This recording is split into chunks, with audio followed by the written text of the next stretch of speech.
موجودہ حکومت پر نہ صرف قادیانیوں نے سرمایہ کاری کی ہے بلکہ اسرائیل نے بھی اس میں بھرپور حصہ ڈالا ہے۔ قادیانیوں کی کوشش ہے کہ موجودہ حکومت سے کسی طرح سے ممکن ہو سکے زیادہ سے زیادہ کام لیا جا سکے، اور جو بظاہر مسلمانوں کے اندر قادیانیوں اور اسرائیل کے خلاف ایک نفرت پائی جاتی ہے، یہ نفرت انسان ہونے کے ناطے سے نہیں بلکہ دین اور مذہب کا مسئلہ ہے۔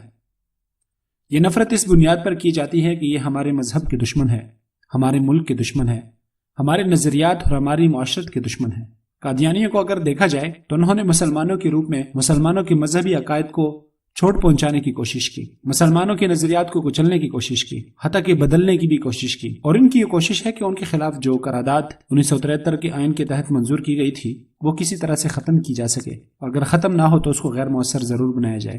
اسرائیل کو اگر دیکھا جائے تو مسلمانوں کا ازل سے دشمن بنتا ہوا نظر آتا ہے۔ موجودہ حکومت کے اگر کارناموں کو دیکھا جائے تو بالکل واضح محسوس ہوتا ہے کہ جو کچھ مولانا نے ان کے بارے میں کہا تھا وہ بالکل درست تھا، اور اب تو پی ٹی آئی کے وہ سمجھدار لوگ جو دین و مذہب سے اور اپنے ملک سے محبت کرتے ہیں وہ بھی اس پارٹی سے متنفر ہوئے جا رہے ہیں، اور بہت جلد وہ دن آنے والا ہے کہ جب اسرائیل سے اور قادیانیوں سے محبت کرنے والے اور اس ملک کے دشمن لوگ اس پاکستان سے دفاع ہو جائیں گے۔ بات کو آگے بڑھانے سے پہلے آپ تمام حضرات سے انتہائی ادب سے گزارش ہے کہ آپ ہمارے چینل کو سبسکرائب کریں اور گھنٹی کا نشان ضرور دبائیں تاکہ آپ کو ہماری نئی آنے والی ویڈیو کے بارے میں بروقت اطلاع ملتی رہے۔ حقائق ٹی وی کے ناظرین، 1992 ورلڈ کپ کے بعد عمران خان نے سیاست میں آنے کا اعلان کیا۔ اس وقت حکیم سعید صاحب حیات تھے۔ انہوں نے کچھ عرصہ بعد لندن کا سفر کیا، اور جب واپس آئے تو انہوں نے اپنی کتاب کے اندر لندن کے بارے میں احوال لکھے۔ انہوں نے کہا کہ ایک کرکٹر جس نے پاکستان کو ورلڈ کپ جتوایا ہے اس کو اگلا پاکستان کا وزیر اعظم بنانے کی بھرپور کوشش کی جا رہی ہے۔ یہ شخص یہودیوں کا داماد بھی ہے۔ انگلینڈ میں نے اس کے بہت زیادہ چرچے سنے، حتیٰ کہ ایک پروگرام کے اندر ایک شخص نے مجھ سے کہا کہ آپ پاکستان کے مستقبل کے وزیر اعظم کی بیوی سے ملنا چاہیں گے۔ میں نے اشتیاق ظاہر کیا تو پتہ چلا کہ وہ جمائمہ ہے۔ مجھے حیرت ہوئی کہ یہ جوان لڑکی بالآخر کیسے پاکستان کی خاتون اول بنے گی۔ مجھے حیرانگی ہوئی جب میں نے دیکھا کہ انگلینڈ میں اور دوسرے ممالک میں عمران خان کی صفات میں اور ان کی خوبیوں میں زمین و آسمان ایک کیے جا رہے ہیں۔ ایسا لگ رہا ہے کہ پاکستان کا مستقبل ایسے لوگوں کے ہاتھ میں دیا جا رہا ہے جو کہ کھلے ذہن کے ہیں اور جن کے نزدیک دین و اسلام پر چلنا اور ان کے قوانین پر عمل کرنا کچھ بھی نہیں۔ حکیم سعید شہید رحم اللہ تعالیٰ کی اس کتاب یا اس تحریر کی اشاعت کے بعد ان کو بڑے ہی بے دردی سے شہید کر دیا گیا۔ وہ پاکستان کے محسنین میں سے تھے۔ اس کے بعد جو دوسری شخصیت جنہوں نے ہمیشہ عمران خان کی نظریات کو رد کیا اور بہت ہی سنگین الفاظ میں ان پر الزامات بھی لگائے، وہ مولانا فضل الرحمان صاحب تھے۔ ان کا کہنا تھا کہ عمران خان دراصل یہودی ایجنڈے کو پاکستان میں نافذ کرنے کے لیے ہمارے اوپر مسلط کیا جائے گا، اور ایسے ہی ہوا۔ دلچسپ بات یہ ہے کہ پاکستان کے تاریخ میں پہلی دفعہ اسرائیل کا طیارہ پاکستان میں لینڈ کر گیا۔ اسرائیل کے ساتھ تعلقات اور سفارتی تعلقات کو بحال کرنے کے لیے پی ٹی آئی کے نمائندے نے قومی اسمبلی میں بل پیش کیا، سوشل میڈیا پر باقاعدہ تحریک چلائی جس میں اسرائیل کے ساتھ تعلقات کے بیش بہا فوائد بیان کیے گئے۔ اس میں بابا کوڈا نام کا ایک پیج سب سے آگے ہے جس کی ابتدا گالی سے ہوتی ہے اور اختتام بھی گالی سے۔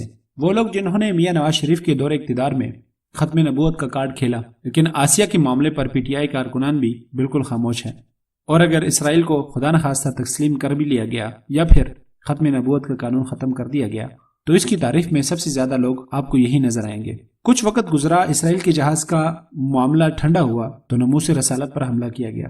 سب سے پہلا بل یہ پیش کیا گیا کہ ناموس رسالت کے قانون میں تبدیلی کی جائے، یا پھر جو شخص کسی پر ختم نبوت کے معاملے میں یا توہین رسالت کے معاملے میں کیس درج کرتا ہے، اگر اس کو ثابت نہ کر سکے تو کیس درج کرنے والے کو سزائے موت سنائی جائے۔ الحمدللہ سینٹ میں موجود علماء کرام اور دینی جماعتوں کے لوگوں نے اس پر سخت رد کیا۔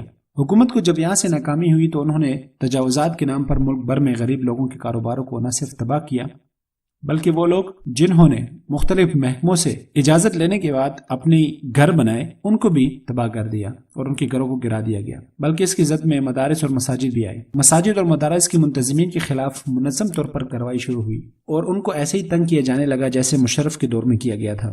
اس کے علاوہ انہوں نے کچھ ایسے اقدامات بھی کیے ہیں کہ جس سے واضح طور پر محسوس ہو رہا ہے کہ ایک مخصوص ایجنڈے کو پاکستان میں نافذ کرنے کی کوشش کر رہے ہیں۔ حال ہی میں ایک اور معاملہ سامنے آیا ہے۔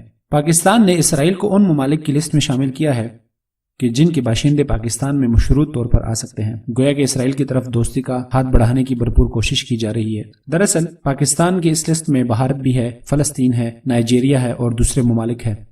اس میں اضافہ اسرائیل کا ہوا ہے۔ اس قانون کے تحت کوئی بھی باشندہ جو ان ممالک سے تعلق رکھتا ہے وہ پاکستان اگر آتا ہے تو ڈی پی او سے اجازت کا نامہ لے گا، اس کے ساتھ پولیس کے پاس اپنا نام رجسٹر کروائے گا اور پھر ملک میں جہاں چاہے گھوم سکے گا۔